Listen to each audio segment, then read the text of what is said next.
You've won Tuesday's argument 9 times now. Once in the shower, twice on the drive home, and once in the version where you don't argue at all. You just turn, walk out, and the room goes silent behind you. One problem. The argument ended Tuesday. Everyone else moved on days ago. You are the only one still in that room. And every single rematch, your body celebrates like it's real. It's not just arguments. You've given the speech. You've walked into the reunion where everyone notices. You've lived the whole comeback story without leaving your pillow. Scientists once pinged thousands of people at random moments and asked what they were thinking about. Almost half the time, their minds were somewhere else entirely. Almost half your waking hours spent inside a simulator. So no, you're not weird, and you're not wasting your life because you're weak. But your simulator is stuck. It keeps playing scenes that feel incredible and change nothing. 3 gears keep it stuck. Let me open them. Let's start with why it feels so real. Your brain runs imagination on the same circuits it uses for actual experience. Same wiring, same chemistry, same body. Prove it to yourself right now. Picture a lemon. Cut a thick slice. Bring it up and bite in.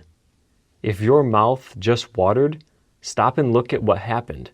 There is no lemon. Nothing touched your tongue. Your body answered fiction like it was fact. Now, scale that up. When you land the perfect comeback in your head, your shoulders actually drop. When you picture their name lighting up your phone, your chest actually warms. The relief is real. The pride is real. The problem is what they are attached to. Nothing. That's gear 1. The simulator delivers real feelings for events that never happened. Of course it feels real. To your body, it was. Second gear. Ask why it's always the same scenes. Notice what your simulator never plays. Settled things. You don't rehearse arguments you actually won. You don't daydream about the friend who already texted back. Back in the 1920s, a psychologist noticed something odd about cafe waiters. They could recall every open order in perfect detail, but the second a bill was paid, the whole thing vanished. The mind grips what's unfinished and lets go of what's done. Your head keeps a stack of open files. The argument with no comeback, the feelings you never said out loud. And every night, the simulator pulls the most painful open file and plays you the ending. But a simulated ending doesn't close the file. Only reality closes files. So the scene comes back tomorrow, and you sit through the 9th showing of a movie your life never made. That's gear 2. The loop isn't broken. It's trying to finish something that can only be finished out there. Gear 3 is the one that's costing you. That tension you carry about unfinished things, that's not just discomfort. That's fuel. It's the pressure that was supposed to push you to send the text, make the plan, walk into the gym. Every simulation vents it. You live the victory, your body collects the feelings, and the pressure drops. As far as your brain can tell, you already won, and a brain that already won stops fighting. So the person you become at midnight keeps failing to show up at 9 the next morning, and it compounds. Every time you resolve something in your head instead of in the room, the real version gets scarier, because now it has to compete with your perfect take. The simulator isn't previewing your future, it's quietly replacing it. Now, before you decide your imagination is the enemy, hold on. You can't switch this machine off, and you wouldn't want to. The simulator is the most powerful thing evolution ever gave you.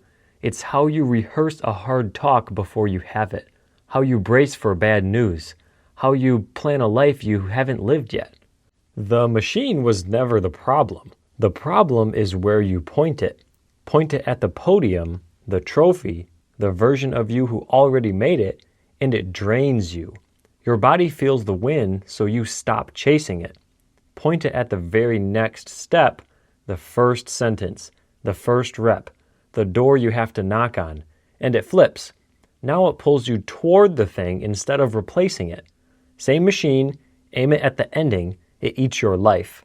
Aim it at the beginning, it builds one. So don't fight the machine. Re-aim it. 3 moves. 1. Read your reruns like a map. The scene you replay the most is your mind pointing at the most unfinished thing in your life. So when it starts tonight, don't ask, why am I like this? Ask, what file is this trying to close? 2. Take the scene and shrink it by 90%. You don't give the speech, you say one true thing in the meeting. You don't win the argument, you send one honest text. The fantasy is a feature film. Reality only needs a clip, and one real clip closes a file that 1,000 screenings couldn't. 3. When the rerun starts, let it run, but change the scene. Skip the ending and make it play the beginning, the opening line, the first rep, the breath before you knock on the door. Now the simulator is finally doing its real job, making the real thing easier instead of making it unnecessary. One heads up, because this is the moment most people give up on the whole idea. The first few times you trade the fantasy for the real thing, reality will feel like a downgrade. The simulator has spoiled you with perfect takes, and real life doesn't do perfect takes. Do it anyway, because the clumsy real version does the one thing the flawless fake version never could. It closes the file. Then something strange happens. That scene stops playing. Not forced down, finished. The first time one of your reruns quietly falls off the schedule, you'll feel it. More room in your head. Do it a few more times and the simulator changes jobs. Fewer podiums, more first steps. Your nights get quieter and your days get bigger. If this just explains something about you that you've never been able to explain, that's what this channel is for. Subscribe because there's more machinery in your head and we're opening all of it. Tonight, when the usual scene starts up, you know the move. Play the first step instead of the ending. Then tomorrow, go live it at 1/10 the size.